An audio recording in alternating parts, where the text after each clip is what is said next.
Hello everyone, hope you are all fine. So hope सब अच्छे से होंगे। आज जो हम शुरू करेंगे, हमने पॉलिटी उठाई थी जो कि इम्पोर्टेंट टॉपिक था। इसमें एक डिस्कस किया था एक constitution, preamble, fundamental rights, fundamental duties, DSPs. DPSP का फुल फॉर्म होता है directive principle of state policies. ये टॉपिक आपका सुपरवाइजर पोस्ट में मेंशन था और बाकी जेकेएसएसबी के एग्जाम्स जो होंगे वहाँ पे भी कभी कभी ये टॉपिक मेंशन होता है। इस पे हमने एमसीक्यू सेशन लॉन्च किए थे जो कि बहुत इंपॉर्टेंट है। अगर एक दो क्वेश्चंस पूछेंगे तो वो इन्हीं में से पूछे जाएंगे। बार बार ये क्वेश्चंस रिपीट होते हैं, ज़्यादा डीप आपको नहीं पूछा जाएगा, यहाँ से बेसिक बेसिक चीज़ें पूछी जाएंगी। इस पे जो ऑलरेडी हमने एमसीक्यूज कवर किए हुए हैं इन टॉपिक्स पे, इसमें इंडियन पॉलिटी पे आप जाके देख सकते हो प्लेलिस्ट में। वहाँ पे मैंने एक बनाया हुआ है प्लेलिस्ट में फोल्डर, इंडियन पॉलिटी एमसीक्यूज, वहाँ पे ऑलरेडी वो वीडियोस अपलोड हुए हैं। आज हम डिस्कस करेंगे fundamental duties, directive principle of state policies पे जो भी 25 बेस्ट एमसीक्यूज जो प्रीवियस एग्जाम में पूछे गए हैं वो डिस्कस करते हैं। और बिना टाइम वेस्ट किए सीधा हम क्वेश्चन पे आते हैं। आज का हमारा सबसे पहला क्वेश्चन है यहाँ पे, the number of fundamental duties enshrined in constitution, यानी हमारे कॉन्स्टिट्यूशन के अंदर कितनी फंडामेंटल ड्यूटीज़ हैं। बहुत बेसिक सा क्वेश्चन है, बहुत बार पूछा जाता है। इसका आंसर 10, 12, 11 या 9। आप भी इसको अटेम्प्ट करोगे, साथ साथ आपका भी रिवाइज हो जाएगा। उसका इसका आंसर रहेगा हमारे पास 11। इस वक्त हमारे पास 11 फंडामेंटल ड्यूटीज़ हैं। जब कॉन्स्टिट्यूशन में फंडामेंटल ड्यूटीज़ को लाया गया था, स्टार्टिंग में वो 10 थी। बाद में क्या हुआ कि एक फंडामेंटल ड्यूटीज़ में एडप्ट की गई 11 वाली, और वो एडप्ट की गई हमारी यहाँ पे। तो वो कब की गई? 2002 में, यानी उस वक्त 86 अमेंडमेंट की गई कॉन्स्टिट्यूशन में। और वो कौन सी फंडामेंटल ड्यूटी थी वो भी याद रखना, वो थी हमारे पास कि हर अपना पेरेंट्स जो होंगे, गार्डियंस जो होंगे, वो अपने बच्चों को 6 साल से लेकर 14 साल की उम्र तक वो अपने बच्चों को कहाँ भेजेंगे? स्कूल्स में भेजेंगे, उनको वहाँ पे स्टडीज़ के लिए भेजेंगे। ये था वो फंडामेंटल ड्यूटी थी जो 11 फंडामेंटल ड्यूटी कॉन्स्टिट्यूशन में अडप्ट की गई थी। जो स्टार्टिंग में जो हमारे पास बाकी जो 10 फंडामेंटल ड्यूटीज़ थी, ये कब अडप्ट हुई थी? ये हुई थी जब 42nd अमेंडमेंट हुई थी कॉन्स्टिट्यूशन में, और वो कब हुई थी? 1976 में। ये चीज़ें याद रखना, ये है, यहाँ ही से क्वेश्चंस बनेंगे। तो 42nd अमेंडमेंट हुई और 1976 में, और उस वक्त कॉन्स्टिट्यूशन के अंदर फंडामेंटल ड्यूटीज़ को एडप्ट किया गया। नेक्स्ट क्वेश्चन, बेसिक बेसिक चीज़ें पूछी जाएंगी आपसे। All the fundamental duties are dealt by the single article, यानी एक ही आर्टिकल डील करता है। जैसे हमने फंडामेंटल राइट्स देखा था कि आर्टिकल 12 से लेकर आर्टिकल 35 तक सारे जो थे वो फंडामेंटल राइट से डील करते थे आर्टिकल। लेकिन फंडामेंटल ड्यूटीज़ में एक ही आर्टिकल डील करता है इससे, और उस आर्टिकल का नाम क्या है? बहुत इंपॉर्टेंट क्वेश्चन है, ये बहुत बार पूछा गया क्वेश्चन है, और आपको यहाँ से पक्का 100% ये क्वेश्चन बेसिक से पूछे जाएंगे। इसका आंसर है सेकंड पार्ट का ए पार्ट। फर्स्ट पार्ट आर्टिकल 51 ए जो है ये फंडामेंटल ड्यूटीज से डील करता है। कंफ्यूज नहीं होना, 51 नहीं, 51 A. Next question, third one, fundamental duties were introduced on the basis of recommendation of the following committee. एक कमेटी थी, उसने अपनी रिकमेंडेशंस दी, उसकी बेसिस पे कॉन्स्टिट्यूशन के अंदर फंडामेंटल ड्यूटीज़ को लाया गया। और वो कौन सी कमेटी थी? बहुत ज़्यादा इंपॉर्टेंट क्वेश्चन है, ट्रिपल स्टार में रखना। वो उस कमेटी का नाम आपसे पूछ सकता है। वो कमेटी थी हमारे पास सवरान सिंह कमेटी, याद रखना, सवरान सिंह कमेटी थी। नेक्स्ट क्वेश्चन हमारे पास है, इन विच पार्ट द कॉन्स्टिट्यूशन का वो कौन सा पार्ट है और फंडामेंटल ड्यूटीज़ मैंशनड आर इंश्राइंड, वो किस पार्ट के अंदर फंडामेंटल ड्यूटीज़ आती हैं? फंडामेंटल ड्यूटीज़ जो है वो पार्ट 4 ए के अंदर आती हैं, याद रखना। तो जैसे हमारे पास फंडामेंटल राइट थे वो पार्ट 3 में आते थे, इस तरह से आपको ये पूछ सकता है कि फंडामेंटल ड्यूटीज़ जो हैं वो किस पार्ट में मैंशनड है कॉन्स्टिट्यूशन के? पार्ट 4 ए में, याद रखना, बहुत ज़्यादा इंपॉर्टेंट है, बेसिक बेसिक चीज़ें पूछी जाएंगी आपसे। Next question, which of the following और फंडामेंटल ड्यूटीज़, इनमें से कौन सी फंडामेंटल ड्यूटीज़ हैं। तो बहुत ज़्यादा इंपॉर्टेंट क्वेश्चन है कि इनमें से कौन सी आपकी फंडामेंटल ड्यूटीज़ हैं। Safeguarding the public property, यानी लोगों की प्रॉपर्टी जो गवर्नमेंट्स ने बनाई है आपके लिए, पब्लिक पार्क्स हैं आपके लिए, गवर्नमेंट बिल्डिंग्स हैं, हॉस्पिटल्स हैं, उनको सेफ गार्ड करना। Protecting the sovereignty, integrity and unity of the India, India की जो इंटीग्रिटी है, यूनिटी है, सवैनिटी है, इसको प्रोटेक्ट करना। Developing the scientific temper in the humanism, इस चीज़ को डेवलप करना। सो इसका आंसर रहेगा ऑल ऑफ द अबाउ। ये तीनों जो है ये फंडामेंटल ड्यूटी है आपकी। डिफरेंट से मैंने अभी बोला कि कितनी है, 11 फंडामेंटल ड्यूटीज़ हैं। थोड़ा बेसिक सी चीज़ें ऊपर ऊपर से बता देता हूँ कौन सी फंडामेंटल ड्यूटी है।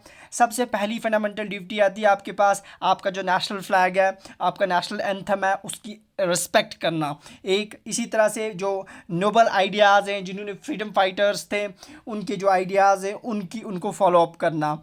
इसी तरह से हमारे पास अपने नेशन की इंटीग्रिटी और उसको प्रोटेक्ट करना, उसकी यूनिटी को। और इसी तरह से अपने कंट्री को डिफेंड करना, कोई बाहर से आपका कंट्री पे इन्वेट कर रहा है, उसको बचाना, प्रोटेक्ट करना, वो भी आपकी एक फंडामेंटल ड्यूटी होती है। आपस में ब्रदरहुड को कायम करना, भाईचारे को कायम करना, it's also a fundamental duty. और रिच हेरिटेज होती हैं, जैसे डिफरेंट हेरिटेज होती हैं, उनको प्रोटेक्ट करना, कुछ मोनूमेंट्स हैं हमारे पास, उनको प्रोटेक्ट करना। इसी तरह से अपने एनवायरनमेंट जो होगा आपका, उसको प्रोटेक्ट करना, ये भी एक फंडामेंटल ड्यूटी है। इसी तरह से हमारे पास पब्लिक प्रॉपर्टी को बचाना, ये भी एक फंडामेंटल ड्यूटी है आपकी। और इसी तरह से डिफरेंट जो स्फेयर्स ऑफ लाइफ होते हैं, उसमें क्या करना, उसमें आपका जो कंट्रीब्यूशन रहेगा वो भी इम्पोर्टेंट रहता है। और लास्ट पे जो फंडामेंटल ड्यूटी अडॉप्ट की गई, जिसमें अपने बच्चों को 6 साल से 14 साल की उम्र तक कि उनको एजुकेशंस प्रोवाइड करना, 86 कॉन्स्टिट्यूशनल अमेंडमेंट एक्ट था 2002 का। तो ये सारी चीज़ें, ये सारी फंडामेंटल ड्यूटीज़ आ जाती हैं। तो ज़्यादा डीप नहीं जाएंगे, ये ऊपर ऊपर से याद रखना कौन कौन सी फंडामेंटल ड्यूटी है। सो नेक्स्ट हमारे पास है the fundamental duties were included in the Constitution of the India by which of the following amendment act। मैंने अभी ऊपर भी बोला कि वो कौन सा अमेंडमेंट एक्ट था जब फंडामेंटल ड्यूटीज़ पहले नहीं थी, ये कॉन्स्टिट्यूशन में बाद में लाई गई। और वो कौन सी अमेंडमेंट थी जिसकी वजह से इसको लाया गया, कौन सी अमेंडमेंट थी, 40, 44, 43 या 42 थी। सो 6 का आंसर रहेगा 42 अमेंडमेंट, बहुत इंपॉर्टेंट, 1976 में। डेट भी याद रखना। Next, constitution of India adopt fundamental duties from the constitution of, जिस तरह से फंडामेंटल राइट्स को लाया, कहाँ से लाया गया, इसी तरह से फंडामेंटल ड्यूटीज़ को किस कंट्री के कॉन्स्टिट्यूशन से ये कॉन्सेप्ट लाया गया, तो उस कंट्री का नाम था रशिया। सो रशिया भी बोलते हैं इसको, या फिर यूएसएसआर। कन्फ्यूज नहीं होना, कभी एग्जामिनर यूएसएसआर लिखेगा या रशिया, तो उसी से ये लाया गया है किसको, फंडामेंटल ड्यूटीज़ को। जैसे फंडामेंटल राइट्स को यूएसए कॉन्स्टिट्यूशन से लाया गया था, इस तरह से फंडामेंटल ड्यूटीज़ को इस कॉन्स्टिट्यूशन से लाया गया। Next, which constitution amendment act was passed to provide compulsory education to the children between 6 to 14, 6 साल और 14 साल के बीच की उम्र को बच्चों को कंपलसरी एजुकेशन प्रोवाइड करना, ये कॉन्स्टिट्यूशनल अमेंडमेंट एक्ट था। ये आपकी एक फंडामेंटल ड्यूटी बनती है। ये कौन सी अमेंडमेंट थी, मैंने अभी भी बोला, तो ये आपके पास 86 अमेंडमेंट थी, याद रखना, बहुत इंपॉर्टेंट, 2002 में। सो नेक्स्ट, फंडामेंटल ड्यूटीज़ को एडप्ट किया गया कॉन्स्टिट्यूशन में कब, वो डेट याद रखना, ऊपर भी मेंशन की, वो थी 9 का ए पार्ट 76 में ये एडप्ट की गई थी 42nd अमेंडमेंट में। Next, which of the following is not a fundamental duty, कौन सी फंडामेंटल ड्यूटी नहीं है। देखो, पब्लिक प्रॉपर्टी को बचाना, ये तो फंडामेंटल ड्यूटी है आपकी। अपने माँ बाप को ओबे करना, पेरेंट्स को ओबे करना, ये आपकी फंडामेंटल ड्यूटी नहीं है। टू कंपलसरी एजुकेशन, 6 से 14 साल के बच्चों को देना, ये तो आपकी 11th फंडामेंटल ड्यूटी है, ये तो है। ब्रदरहुड मैंने अभी बोला, ये भी है। सो आंसर रहेगा B part. in which part of the constitution are directive principle of state policy, short में मैंने लिखा है इसको DPSP का फुल फॉर्म है, directive principle of state policy को कॉन्स्टिट्यूशन के किस हिस्से, किस पार्ट में मेंशन किया गया है। सो इसको किस पार्ट में मेंशन किया गया, 11th का आंसर रहेगा ए पार्ट, यानी इसको 4th पार्ट में, अगर 4th ए बोलेंगे तो वो है फंडामेंटल ड्यूटीज़, और फोर्थ पार्ट में है directive principle of state policy. ये डायरेक्ट पूछेगा आपको कि फंडामेंटल ड्यूटी किस पार्ट में है, directive principle of state policy वो किस पार्ट में है, फंडामेंटल राइट्स किस पार्ट में है। ये बेसिक चीज़ें याद रखना। 12 क्वेश्चन है हमारे पास। The article of the Constitution of India which deal with the directive principle of the state policy, यानी जो आपके डायरेक्टिव प्रिंसिपल्स हैं स्टेट पॉलिसी के, वो किन आर्टिकल्स में आ जाते हैं। मैंने अभी बोला कि फंडामेंटल ड्यूटीज़ किस आर्टिकल में, उसमें एक ही आर्टिकल डील करता है, वो 51A। इसी तरह से directive principle of state policy जो है वो किस आर्टिकल से लेकर किस आर्टिकल तक, बहुत बार ये क्वेश्चन पूछा गया है, ट्रिपल स्टार में रखना, वो आपको याद रखना है 36 से 51 तक। ये बहुत इंपॉर्टेंट है। 35 तक थे फंडामेंटल राइट्स, 12 से लेकर 35 तक, 36 से 51 तक आते हैं आपके directive principle of state policy, और 51 में आ जाता है उसके बाद आपकी फंडामेंटल ड्यूटीज। बहुत इंपॉर्टेंट है ये question. Which of the following have been called Poise super fleets by the critics? बहुत सारे critics ने इसको Poise super fleets के नाम से बोला। किसको? फंडामेंटल ड्यूटीज़ को, fundamental rights, directive principle of state policy, या दोनों fundamental rights and directive principle of state policy. So इसका आंसर रहेगा हमारे पास सी पार्ट, याद रखना 13 का हमारे पास है C. Directive principle of state policies को बहुत सारे क्रिटिक्स ने इसको पॉइज सुपर फ्लीट्स के नाम से भी बोला। Next, in which article from the set of the directive principle of state policies का एक आर्टिकल है कॉल द सेपरेशन ऑफ, जिसने जुडिशरी को एग्जीक्यूटिव से अलग किया। जुडिशरी मींस जिसमें कोर्ट्स वगैरह के साथ डील किया जाता है, जैसे सुप्रीम कोर्ट है, high courts and different courts हैं। जुडिशरी एग्जीक्यूटिव होती है एक लेजिस्लेचर होती है, जो लॉ मेकिंग बॉडी होती है, जो कानून बनाती है, उसको लेजिस्लेचर बोलते हैं, लॉ मेकिंग बॉडी। एग्जीक्यूटिव जो होती है, जो एग्जीक्यूट करती है उसको, उन जो लॉज होते हैं उनको वहाँ पे इम्प्लीमेंट करवाती है, वो एग्जीक्यूटिव होती है। तो उसको जुडिशरी से अलग किया, वो directive principle of state policy का एक आर्टिकल है, उसका आपको नाम बोलना है, वो कौन सा आर्टिकल है, वो आपका आर्टिकल 50 है। बहुत इंपॉर्टेंट है ये भी। Next, Article 45 is there to provide the early childhood care and education for the children until the complete age of। Article 45 में ये चीज़ मेंशन है, ये directive principle of state policy है कि अर्ली चाइल्डहुड केयर और उसकी एजुकेशन प्रोवाइड करना, जब तक ना वो किस साल तक पहुंचेगा तब तक उसको ये चीज़ देनी है आपको, जब तक ना वो 14 साल की उम्र तक पहुंचेगा, 14 ईयर्स तक। यूनिफॉर्म सिविल कोड आपका एक directive principle of state policy है, through of the country is provided by इंसीज बाय। वो किस आर्टिकल में ये आता है कि हर जगह पे जो आपका यूनिफॉर्म सिविल कोड हो, यानी इक्वल लॉज हो, हर जगह पे वो सारे लॉज इम्प्लीमेंट हों, तो वो किस में आ जाता है, वो किस आर्टिकल के अंदर है। ये बहुत बारी क्वेश्चन पूछे गए, तभी मैंने लाए हैं आपके लिए। सो वो आर्टिकल 16 का जो आंसर रहेगा वो 44 यानी बी पार्ट, याद रखना है, सेकंड पार्ट आएगा आर्टिकल 44 के अंदर, ये चीज़ मेंशन्ड है। 44 which one of is true for directive principle of state policy के लिए क्या चीज़ सही है।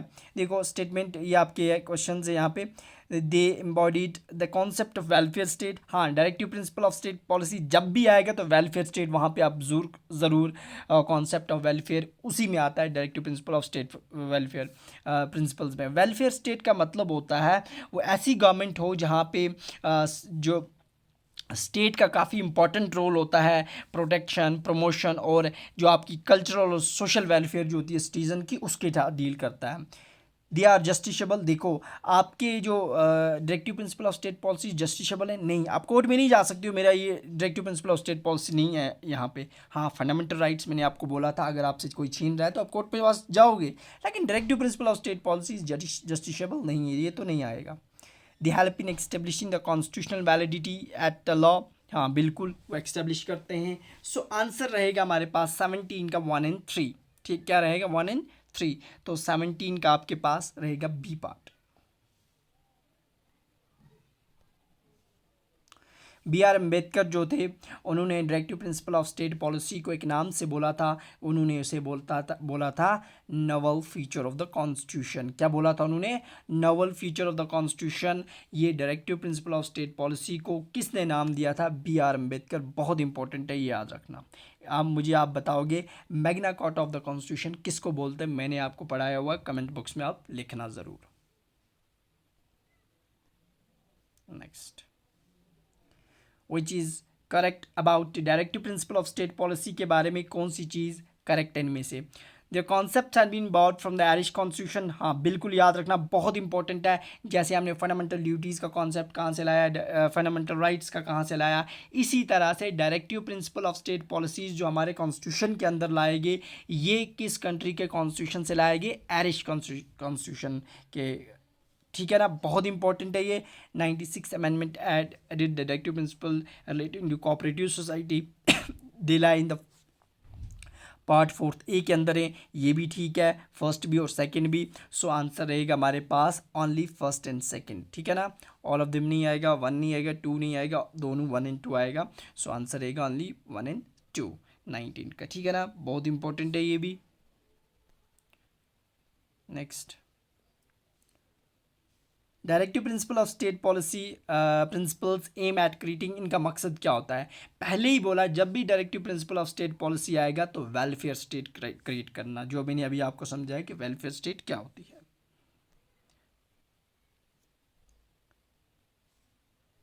Fundamental duties are there to serve as a reminder to. Fundamental duties का जो काम होता है, एक रिमाइंडर करवाती है किसको? द स्टेट को to have it tune with the constitution all the citizens that they have certain duties to perform. देखो, फंडामेंटल ड्यूटीज़ आपको ये चीज़ रिमाइंड कराती हैं कि आपकी कुछ ड्यूटीज़, जैसे आपको कॉन्स्टिट्यूशन ने कुछ फंडामेंटल राइट्स दिए हैं कि आपका ये हक आप ले सकते हो, ऐसे आपकी भी कुछ ड्यूटीज़ हैं कि वो आपको करनी है। तो सिटीजन्स के पास कुछ ड्यूटीज़ होती हैं, उसे परफॉर्म कराए। सो आंसर रहेगा B part. Directive principle of state policy deals with the promotion of international peace and security. बहुत इंपॉर्टेंट है ये डायरेक्टिव प्रिंसिपल, तो बहुत सारे हैं लेकिन ये इंपॉर्टेंट है, याद रखना। वो कौन सा directive principle of state policy है जो डील करता है कि हम इंटरनेशनल पीस एंड सिक्योरिटी को मेंटेन करें, प्रमोट करें? तो वो आपका 22 का आंसर रहेगा, थर्ड वन 51। सो आर्टिकल 51 जो है ये डील करता है कि किस तरह से इंटरनेशनल पीस एंड सिक्योरिटी को हम मेंटेन करेंगे। Next, under the constitution, concentration of wealth is a violation of. ज़्यादा से ज़्यादा दौलत को जमा करना, ये किसकी वायलेशन होती है? क्या? Right to equality, directive principle of state policy, right to freedom, concept of welfare. So 23 का आएगा हमारे पास second, directive principle of state policy. ये बहुत बार ये क्वेश्चन पूछा गया, इसीलिए मैंने वो चीज़ें लाई है जब बार बार पूछी जाती हैं। तो अगर ज़्यादा से ज़्यादा आप वेल्थ जमा करोगे तो आप directive principle of state policy को वायलेट कर रहे हो। The directive principle of state policy in the constitution of India were borrowed from. मैंने अभी बोला कि इसका कॉन्सेप्ट किस कंट्री के कॉन्स्टिट्यूशन से लाया गया था? वो था आयरिश कॉन्स्टिट्यूशन। तो ये चीज़ें याद रखना, बेसिक चीज़ें आपको पूछी जाएंगी, याद रखना। जिस दिन पेपर दे के आओगे इन एमसीक्यूज़ को, उस दिन मुझे बोलना कि सर यहाँ से आया था या नहीं आया था, क्योंकि मेरे पास इतना टाइम नहीं था कि मैं इसके कॉन्सेप्ट आपको थ्योरेटिकली क्लियर कराता, लेकिन एमसीक्यूज़ के फॉर्म में मैंने कुछ चीज़ें क्लियर की और यहाँ से आपको 100% इसमें से एक जो भी क्वेश्चन पूछेगा वो एक ही क्वेश्चन इसमें से आएगा, एक या दो, हर एक टॉपिक में 1-2 क्वेश्चन आएंगे। तो आपके 100% 1-2 क्वेश्चन यहाँ से बन जाएंगे। सो इसकी पीडीएफ बाद में हम टेलीग्राम चैनल पे जो शेयर कर देंगे, वो आप ज्वाइन कर सकते हो, उसका लिंक डिस्क्रिप्शन में दिया होता है। सो नेक्स्ट टॉपिक में बाकी जो मैसेज कर रहे थे बच्चे, उन टॉपिक पे भी हम कवर करेंगे एमसीक्यूज़ इन 2-3 दिन में। सो मिलते हैं कल। ओके, अल्लाह हाफिज़, थैंक यू।